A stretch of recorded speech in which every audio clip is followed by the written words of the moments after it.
Therapy यानी किसी बीमारी या चोट का उपचार, और अगर ये उपचार गले लगाकर किया जाए तो जी हाँ, नई थेरेपी आई है जिसको नाम दिया गया है कडल थेरेपी। चौंकिए मत, आपने सही सुना है, गले लगाकर इलाज करने का दावा किया जा रहा है और देश की राजधानी दिल्ली में इसके बाकायदा सेंटर खुल गए हैं। ये wellness centre cuddle session offer कर रहे हैं जो अमूमन 3 से 4 घंटे का होता है और इसके लिए 5,000 से 20,000 रुपए तक चार्ज किए जा रहे हैं। साथ ही आपके घर पर भी सर्विस उपलब्ध कराने का ऑप्शन दिया जाता है। आखिर ये कडल थेरेपी है क्या? कडल थेरेपी में केवल गले मिलना ही नहीं बल्कि इसका एक पूरा प्रोसेस बताया गया है। कुछ घंटों के सेशन में सबसे पहले साथ बैठकर बातचीत, साथ में फिल्म देखना, फिर इंटीमेसी डेवलप करके विचार और भावनाओं को शेयर करना, गले लगाना, कंधे या गोद में सर रखकर सहलाना और ऐसा करके आपको स्पेशल फील कराते हुए रिलैक्स कराना और बाद में हैप्पी एंडिंग की ओर ले जाना। और इसका उद्देश्य लोगों में बढ़ते तनाव, एंजाइटी, अकेलापन और डिप्रेशन को कम करना बताया जा रहा है। लेकिन साथ ही कई गंभीर प्रश्न भी खड़े हो रहे हैं। क्या वास्तव में ऐसा समय आ गया है कि हमें रोने के लिए किराए के कंधे चाहिए? क्या सच में परिवार, रिश्तेदारों और मित्रों को छोड़कर अजनबियों के साथ दिल की बातें साझा करने या गले मिलकर इंटीमेसी डेवलप करने की नौबत आ गई है? और ऐसे में क्या गारंटी है कि ये थेरेपी सेशन बातचीत और गले मिलने तक ही सीमित रहे? और थेरेपी का अंतिम चरण यानी हैप्पी एंडिंग, इसकी क्या सीमाएं हैं? उमराव जान, पाकीजा,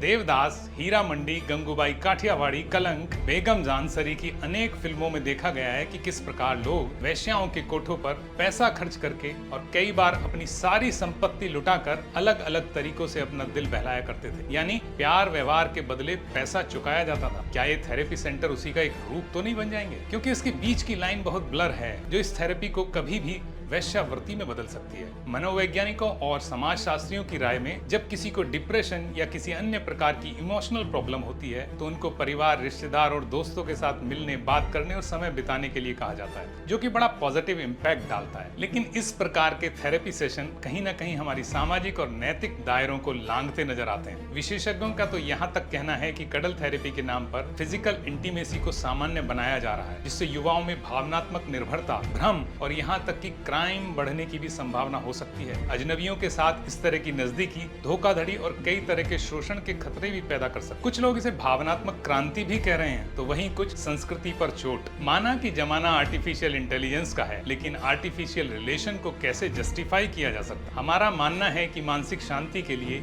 योग, मेडिटेशन या परिवार और दोस्तों के साथ समय बिताना ज्यादा स्वस्थ तरीका है। बहरहाल इस नए ट्रेंड कडल थेरेपी ने एक नई बहस को भी जन्म दिया है। आपकी इस पर क्या प्रतिक्रिया है हमें कमेंट बॉक्स में अवश्य बताएं। धन्यवाद।